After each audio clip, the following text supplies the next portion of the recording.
Shalom, everyone, and welcome back to Hanukkah Hotties with JQD Vancouver and Tribe 12. My name is Carmel Tanaka, and I'm the founder and executive director of JQD Vancouver, a Jewish queer and trans nonprofit dedicated to queering Jewish space and Jewifying queer space in Vancouver, BC. And we do that on the ancestral and unceded territory of the Musqueam, Squamish, and Tsleil-Waututh. Hi, Chika. For Hanukkah this year, we have the honor of partnering with Tribe 12, a Jewish nonprofit whose LGBTQIA+ programming is for anyone who wants to explore the intersectionality of Jewish and queer identities in Philadelphia, whose lands are cared for by the Lenni Lenape people, specifically of the Turtle Clan. If you do not know the land on which you live, work, and play, check out native-land.ca. For each day of the holiday, we have a Hanukkah Hottie joining us to light their Hanukkah or perhaps share another tradition and chit chat about the wonderful things that they do in life for the duration of the candles burning. As our Shamash, the tallest candle of the Hanukkah, the candle to give light to all the other candles, we have my friend David Studniberg, founding member of Keshet Germany. He's also the project coordinator and curator over at Jewish Museum Berlin. He's got a very impressive bio, which will be shared in the chat. Tuning in all the way from Berlin, let's welcome David. Hi. Hello. So great to see you, Carmel, after all these years. Oh my God. I know. Well, you did the math in our little Facebook conversation. 14 years it's been. It's like this. Can you believe that? I mean, like, not high stakes or anything, that we're having our first catch up over a Facebook live stream. So tell me, how was the last decade all professional, you know?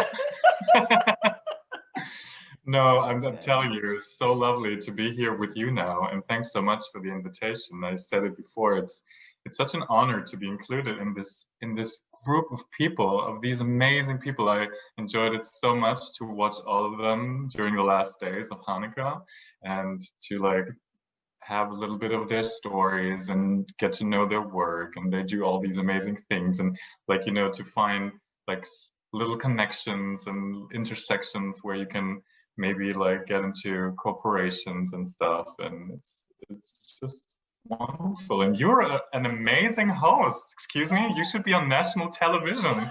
No, oh my God. We need a Japanese on national television. A queer Japanese. A queer right. Japanese. Yeah. Definitely. I call CNN right now. Well, this has been a total exercise for me because I have a phobia of speaking, not in public, but I have a phobia of just speaking in general. And so this has definitely put me into an area that I'm not used to. I'm very good with people and bringing people together, less so in this format, but you know what, we're all learning new skills during this pandemic, and one of them is speaking and the other one is operating. So what most people don't know is that there's 2 cameras here, there's an HQ with a monitor, there's tons of wires, and I've learned a lot in a very short amount of time. Definitely, and it looks very professional when you see it on screen, and you get the other person, and then suddenly the image appears, and then it's well, except when I muck it up. But you know what, I'm human, and I'm just so happy to be able to see you today. Yeah. This is incredible. So why don't you I see a menorah, a Hanukkah right behind you. Why don't we celebrate with you? It's 7:30 p.m. Berlin time. Right. Which means it's the final night. It's night over Berlin. I show you a little bit of Berlin over there. Oh wow. This is the northwest part of Berlin. Hi, Berlin. Hello. Yeah. From lockdown Berlin to probably not so differently Vancouver, Canada. Oh, same. Yeah. But we hopefully do that's going to change soon, though. Yeah. Yeah. Make it. Spring is coming soon.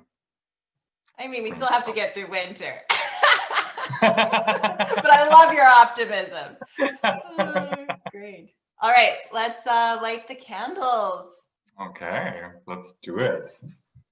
Okay, so I take this. I have this menorah, this Hanukkah from my family, and I take it everywhere I go. I used to live, well, my hometown is Mannheim, and then when I went to university, I did my studies in Augsburg, which is very close to Munich, and there I had my Hanukkah with me, and now like a couple of years ago, moved to Berlin, and now she's here with me, and so happy to bring her everywhere I go.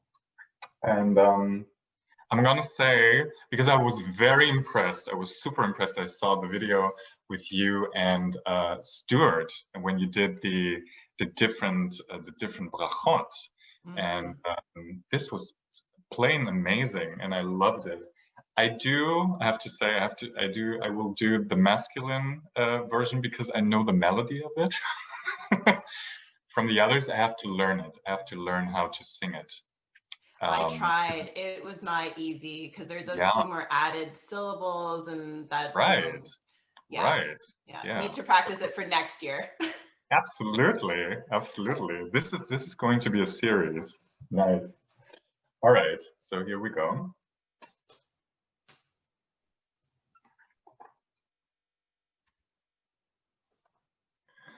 Baruch atah Adonai Eloheinu melech haolam asher kitshanu b'mitzvotav v'tziyevanu להדליק נר של חנוכה.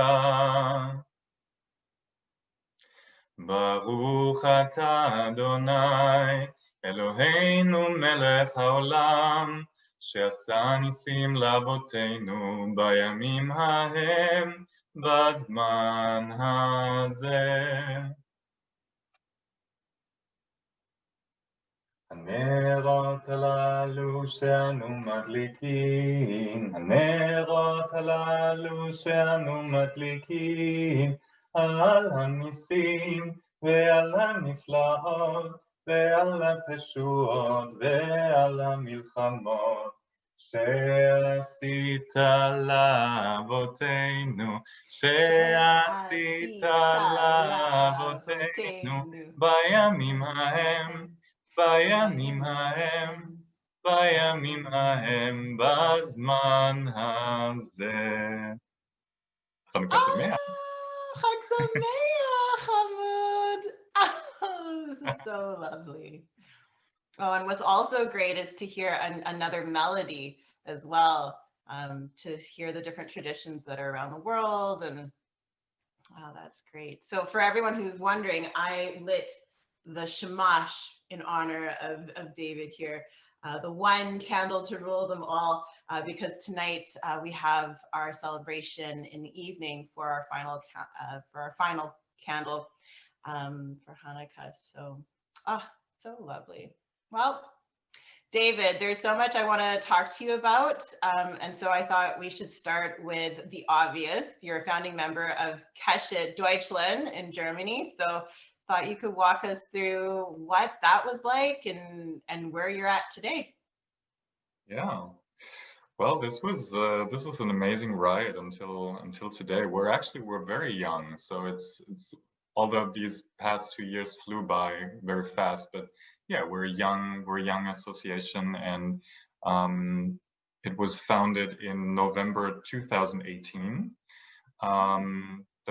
The board now is are three people are in the board, and they found each other and they talked about founding this association, and that there's a need to have a queer Jewish representation in Germany because there wasn't any before.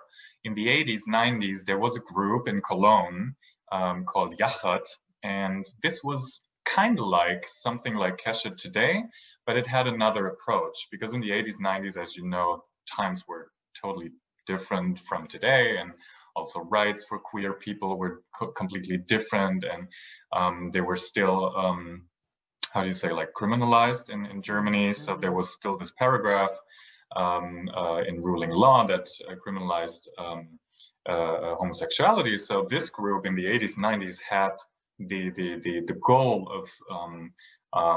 having a safe space for queer Jewish people so that they can meet each other, that they can be with each other, that they can talk with each other and exchange their needs and their worries and their wishes. But then somehow this group, as the people of the group got older and they moved in different cities and they moved maybe in different countries, so the group kind of like tore apart and kind of like it fell into like a Sleeping Beauty sleep. So and now, as the three amazing pioneers of our board came together 2 years ago and found each other here in Berlin and said, okay, we need a queer representation again, and not only to have a safe space, but also to push the visibility of queer Jewish life in the communities. Because I don't know if people know this, but in Germany, Jewish life mostly happens in communities, like in congregations, in especially in the small and middle-sized cities. So you go to the temple or to the congregation center, and there you have like Jewish life. In big cities, it's different, like Berlin and Cologne and Frankfurt and Munich.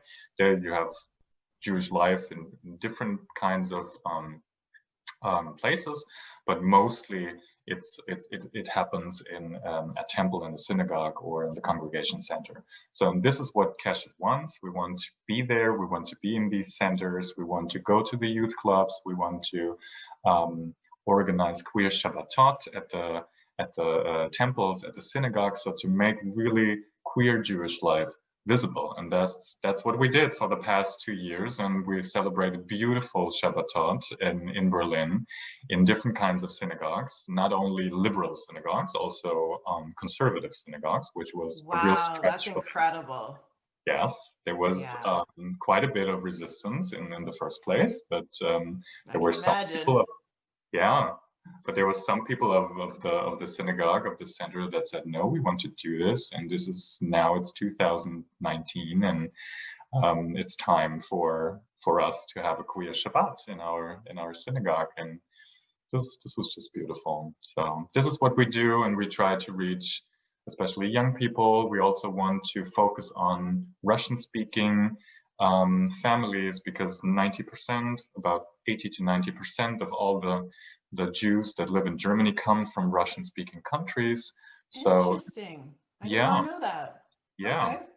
So and there comes another aspect to the whole, let's say, acceptance, embrace of queer life in Jewish communities, because people from the former Soviet Union have their own view of queer people, and there's a whole other kind of like prejudices and discriminations coming from that part.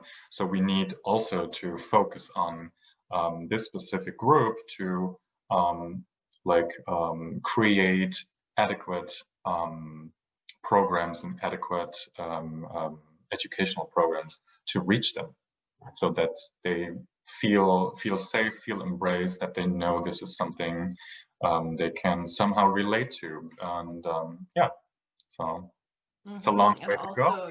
The relationship between Jews who are from the Soviet Union or former Soviet Union and the relationship to Judaism also is different. And so you're having to navigate that as well. And wow, that's fascinating. As you were talking, I am just imagining also, over the years, all the different groups and pockets of LGBTQ Jewish life over the decades here in my province of British Columbia that have tried to either have like a dyke potluck Shabbat dinner on Fridays, or a queer Passover Seder here and there, and how, at some point the organizers, they do get older, they start families or move away, and these beautiful groups, they oscillate, they come and go, and there's wonderful times where they're celebrating and doing all these things, and then it's silent, as you said. What did you say? Sleeping Beauty?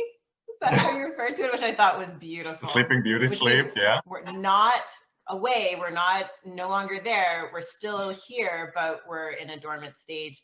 And now JQT is the latest, I guess, reiteration of Jewish queer life, and I really hope that we're here to stay. And it would be my dream to have queer Shabbat dinners in all the shuls here and in all of the spaces that are Jewish as well. And one of the most beautiful spaces that I heard that you had a queer Shabbat is at your place of work, the Jewish Museum of Berlin. So tell us more about your role there at the museum and also this amazing Shabbat dinner and the programs that you're doing with the museum and Keshet. Yeah, thanks for asking. And it was such a beautiful and also extraordinary moment for Keshet and also for the Jewish Museum Berlin, because it was last year during the pandemic, and in summertime there haven't been, as you can imagine, a lot of any events or any programs happening. Only things that could happen outside. So what Keshet was thinking about, okay, let's organize an open air Shabbos, because we did that 2018, 19. We did one before, like a queer Shabbos before Gay Pride here in Berlin. And this was also partly open air. The service was inside and then the celebration afterwards outside. And so we said, okay, let's have another, because there was no Gay Pride obviously last year, but let's do, in the week of Gay Pride Berlin, let's do a Shabbos. Okay, we need a space that's outside, but on the other hand, that's secure, that's safe. So the Jewish Museum, as it is, luckily or unfortunately, how you see it, guarded day and night,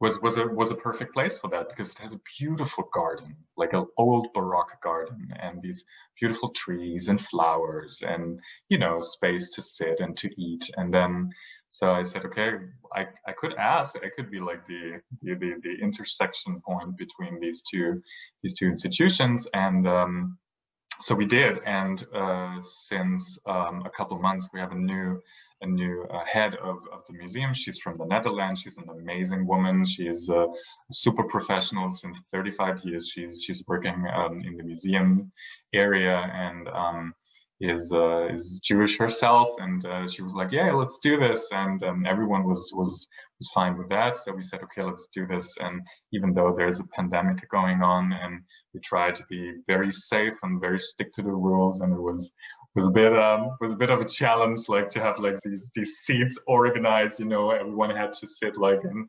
1.5 meters distance. Only if you come from the same household you can sit together. And in the end, it was beautiful Shabbos outside, and the weather was beautiful, and there was sunshine, and we had a caterer who prepared food, because you weren't allowed to pass right. to go to a buffet because of the hygienical rules. So that we had like a caterer who was so cute. Do you know these Indian lunch boxes? Yeah, that are like little. Yeah, that are like little towers. I love it. Such a brilliant idea. And that was amazing. And this caterer, he's like, yeah, we do this only for the second time, and you're actually our first real event, like big event. So we try this out, and we have this menu, and it consists like of 3 different. So wait, hold on. There was Jewish food inside the tiffins? Yeah. So there was like, it was kosher food. So amazing. Maybe generally Jewish food, but it was vegetarian kosher food. And yeah, it was amazing. That just made my day. And everyone loved it. And the challah, we like prepared the challah and put it like in a little paper bag and handed it out. And it was, wow, you're so careful and you're so thoughtful. And it was amazing. And we sat there in this beautiful garden and sang together the Shabbat songs. And yeah, that was actually almost our only event for 2019. There was one other. What an epic event to have, and despite all odds and during a pandemic, having to worry about all the things, we tried a couple events that were in person, but in the end, we decided we're going online because it's too much to navigate. Absolutely. For sure. But as you were talking, David, what reminded me is over the many years, I've totally Facebook stalked you, and I've loved seeing updates come on my newsfeed to see all the amazing things that you're doing. And then I definitely saw photos, I think, from that event or something else that you were doing that was also Jewish and queer. And what's so lovely is that you have a space. The museum in Berlin has a space. So the museum that we have here, so I guess the equivalent in Vancouver is the Jewish Museum and Archives of BC, and they're a museum without walls. They're currently in office. And hopefully one day the dream is to be able to have a space to be able to host people in. Yeah. But that hasn't prevented them from being able to partner with us, JQD Vancouver, on an epic project. It's called On the Record, the BC Jewish, Queer, and Trans Oral History Project.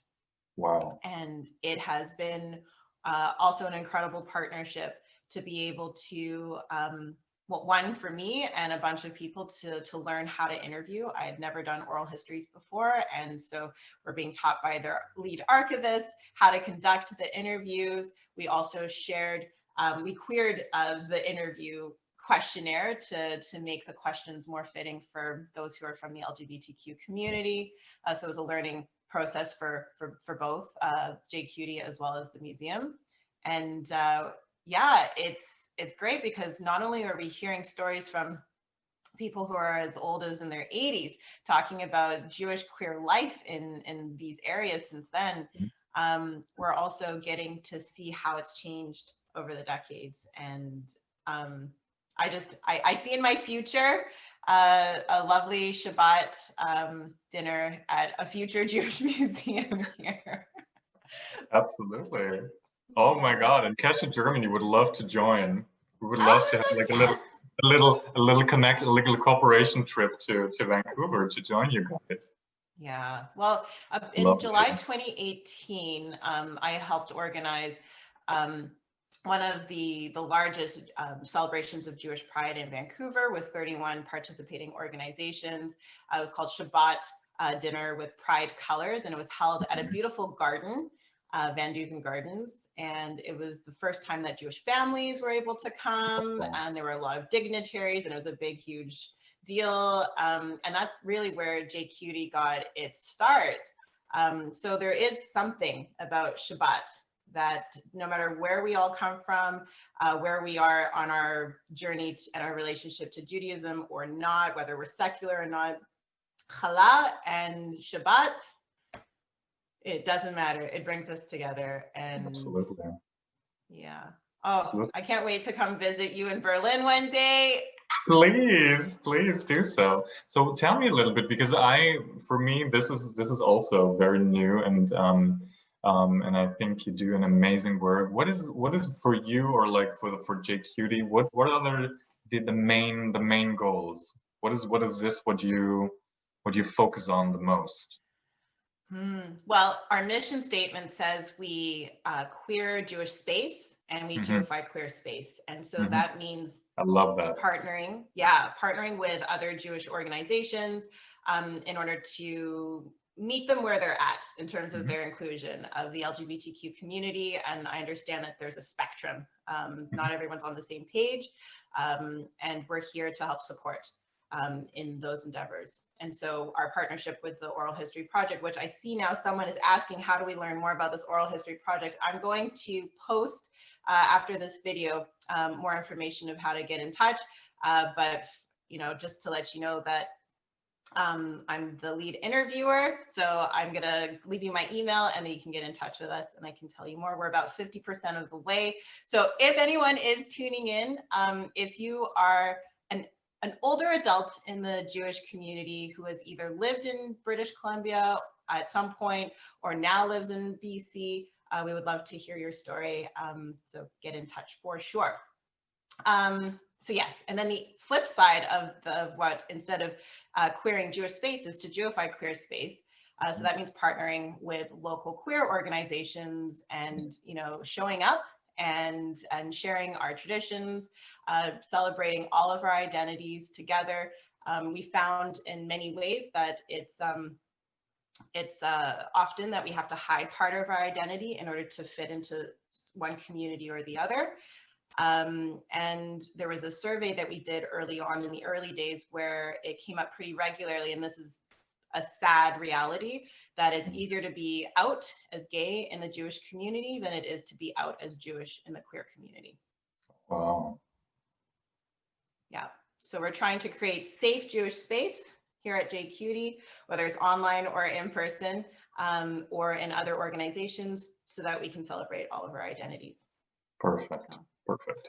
That's actually absolutely what also in our mission statement is included, that you don't have to decide between your Jewish and your queer identity, you know? And this is often what a lot of German Jewish queers feel, that they have to decide what to be now in which situation. And this is what we definitely want to change, that you can be as many things as you want at the same time. And when you enter the shul, you don't have to push away your queer identity. And if you enter a queer space, as you just said it, you don't have to swipe away your Jewish identity. So this all comes together, and this should all stay together, because this makes you a beautiful human being. And but it really gives us hope, because we're a different generation. This is what I feel, even though I talk a lot with my good friend Leo from the board of Keshet, and we're in our mid 30s, and we feel pretty young. So we feel pretty pretty young at heart, at least. But when we see like the new generations, you know, the Generation Z and the teenies and whatever 20 plus, and they're totally different. They have so much self-confidence, and they show it to the world. And you know, they see so many influencers online who speak so naturally, and there are spaces that are safe for them to be who yes, they are. Absolutely. And they know so much, you know, and they're so caring, and they're so sensitive, and they accept people. And I see it with my nieces and nephews, you know, my sister, there's a nice anecdote. She said to me, you know, I think you have to talk to your nephew, because he said he doesn't like it that you have a boyfriend. And I said, well, really? That's weird, because I talked to him about it like a while ago, and he said no, he's totally fine, and it's great, and he's so happy that I have someone that I love. And then I talked the other day to my sister again. She said, you know what? No, I figured out what it was. He said, I don't like that he has a boyfriend, because then he has less time for me. I want Uncle David for my own, and not to share him with anyone else. Right. And I said, you know, it's all good. It's all fine. Best uncle ever. Listen, we have a question that's just come in. Can you talk more about why it is problematic to be seen as Jewish in a queer environment, especially in North America? And that is an excellent question. So I'm not going to not address the elephant in the room. What usually is one of the issues is Israel and the conflict with Palestine. That usually comes up very quickly in conversation in queer communities, and understandably so. It puts a lot of Jewish people in a position to either have to be seen as the good Jew, the Jew that is anti-Israel, in order to continue to be in progressive left circles. Very little room to be a Zionist queer Jew, or to be a Jew who doesn't have an opinion on what's happening in Israel. And here at JQD Vancouver, our policy is that we recognize that there's a spectrum of opinion on this. And we have everyone from Israeli queer Jews like myself to queer Jews who really have zero desire to even talk about and address what's happening halfway across the world.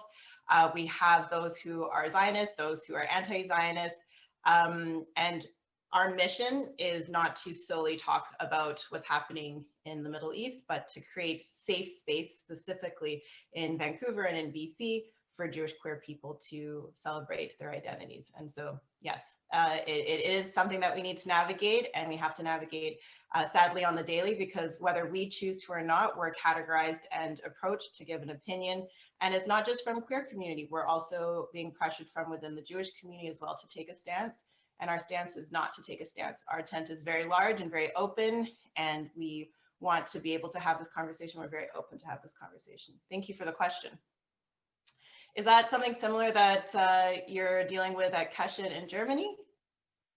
Yeah, it's similar. Well, as you said it, as you put it, it's mostly coming from, or like coming in like in a disguise from this like supposedly adequate neutral critique on Israel, and but in the end, it's definitely anti-Semitic. So this is we try, or this is also something that Keshet tries to kind of like to make aware of, that that also within the queer community we need to do more work, and we do more educational programs to give an understanding of like being Jewish in Germany, having this special relationship to Israel, and yeah. On the other hand, I feel that a lot of queers know Israel because they love to travel there. So, I mean, like Tel Aviv Pride is off the hook. I know. So this actually, it's like two sides. On the one hand, like a lot of queers, they have a connection to Israel because they know it's a very queer city and because of Pride. And on the other hand, then you have to do more work, especially also like in queer other communities. And but mostly we focus more on getting more into the Jewish communities, because here in Germany mostly the communities are conservative or Orthodox. There's the liberal Judaism almost died when the Nazis destroyed everything that was brought up by these pioneers of reform or liberal Judaism. So this is coming back very, very slowly. We have a couple of liberal or reform communities now, but nothing compared to Canada, nothing compared to the US, you know, or nothing compared to United Kingdom. So this is coming very slowly. So we need to get into this very broad, conservative, Orthodox milieu of Jewish communities, where it's absolutely natural to say at the bar mitzvah, so we're looking forward for your chuppah and that you have a nice wife, and you know, and to the girl you would say, we were looking forward to your chuppah with your nice husband, you know. So we need to have this variety, to have this diversity, that people are aware that there's more than one way to live a Jewish life. And yeah, I think we're on a good way. And also the young people, they know about this, but they're not, let's say, not so self-assured to utter it in front of the community, you know. And we as Keshet want to show them it's totally fine to say it out loud and to be visible, because a lot of people, they're fine with it, but there's some kind of like a certain consent of not talking about it. But yeah, no, we want to talk about it. We want to be loud, and we want to be loud and proud. Amen. Loud and proud, colorful and not colorful, however you like it, you know. And yeah, no, but we're in a good way. And now we have actually the third regional group. So because Keshet Germany, not to give any false, let's say, expectations, it's not only happening in Berlin, it's happening in Germany.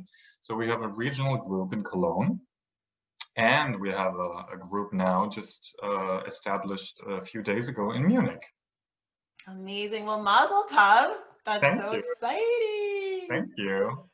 So we hope to have a lot of how do you say this? Dependance. Branches. Thank you. Branches in different cities, and yeah, until the German map is all rainbowy and colorful. And it's just so great to also be connected to you. I see there's a lot of similarities along the path that JQT is also taking, and so to learn from one another. And I look forward to continuing this partnership as well and seeing where that goes. On a more personal note, how are you celebrating being Jewish and queer these days? How do I celebrate? Well, I started the celebration here in Berlin.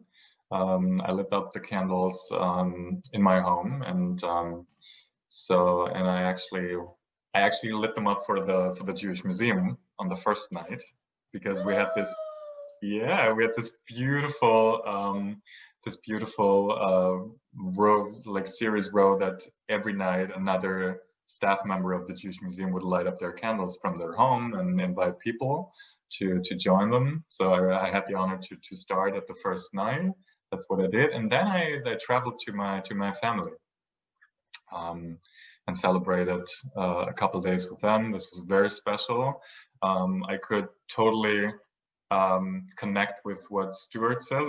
It's in my minds, because he said it's so special to stand together with your parents, your siblings, and your niece and nephews together at Hanukkah, you know, and enjoy the light and say the brachot, and remember all these like times as when you were a kid and you sang the songs and ate latkes and sufganiyot, and we had like little Hanukkah plays in our community. And so this is beautiful to have this tradition. And yeah, that's what I did for over the Hanukkah weekend, and now I'm back here in Berlin. Yesterday we did something with Keshet. We had a Keshet sing along, and I was leading through. I have like a funny nickname. I'm the jukebox. So you just tell me a song and I sing it for you. I mean, you have a lovely singing voice. I meant to compliment you earlier. Truly. Thank you. And yeah, so we had a sing along yesterday, and we learned some songs, and we learned the stories of the songs, and the stories of the authors of the songs. That was a beautiful night, and there were 27 people tuning in from Germany, and yeah, it was nice. Now I'm here with you. Oh my God, this is like the highlight at the end of the Hanukkah season. I know, it's so different where we are now. The last time David and I saw one another, we were in Tel Aviv as students at Tel Aviv University when we were young and beautiful. Still are. Still are. Hello? At least you are. No, what are you talking about? You now have facial hair. You've turned into a man. It's amazing. Gray hair. Oh, I mean, I've got gray hair too. I'm just hiding it. Salt and pepper. Exactly. You know what I remembered, as long for the time being that we talked and that we like prepared the event for tonight, I remembered so many things of Israel. Oh my God, you know? Do you remember the one? Do you what? Yeah. All the food. Oh my God. The food and the beach. And I remember one fun night we went together with our good friend Rose from Seattle to the movies. Do you remember that? What movie? We watched X-Men: The Last Stand. Oh my gosh, I totally remember this. Keep going. Keep going. Do you remember this? I do. And we were so psyched about it, because we were all like crazy X-Men fans. And so we watched the movie and we stayed right at the end of the credits, because we knew there would be like a final scene coming up. And all the other people left the theater. Israelis don't have patience. How can you leave? People don't leave because there's a final scene coming up, and it was only the three of us and two other people in the theater. And obviously from elsewhere. Yeah. And of course, there's a final scene, and it changes the whole plot. Right. Was that where Magneto moves the chess piece? It was either that or that the professor is not dead or something, you know? Yeah. It was like a crazy shift in the plot. And we're like, oh my God. And nobody knows. They don't know. And we ran, and it was so funny. We ran outside of the theater and we thought, okay, let's catch some of the people who were in the movie and tell them about it. That totally sounds something like we would do. Absolutely. See, that was an example of our activism. We want to let people know. Oh my gosh, that's so funny. I also remember it was either in that movie but it was definitely another X-Men movie while I was living in Israel, because X-Men was filmed in Vancouver in BC. So I remember at one point legit screaming while there's a scene going on, I'll be like, that's my home! That's 5 minutes from my home! And people look at me like I'm crazy. But, people like, yeah. Okay. Yeah. So good. Oh, well, thank you for sharing that beautiful memory. That's so lovely, David. You're welcome. Well, many thanks to David for joining us today as our Shamash candle of Hanukkah Hotties with JQD Vancouver and Tribe 12. Be sure to follow their work at Keshet Deutschland and Jewish Museum Berlin. The links are in the bio, in the chat. Many thanks to our partner organization, Tribe 12 in Philadelphia. Also, all of the information we found in the chat. Concluding Hanukkah Hotties this evening. I cannot believe it's already here with our 8th and final candle is Azra Silverstein, a queer Jewish tarot reader from Vancouver. That will be airing at 5:30 p.m. Pacific time. That's 8:30 p.m. Eastern time. And looking forward to having you join us, and happy Hanukkah. Chag Hanukkah Sameach. Bye, David. Oh my God. Thank you so much. Hanukkah Sameach. Thanks so much for having me.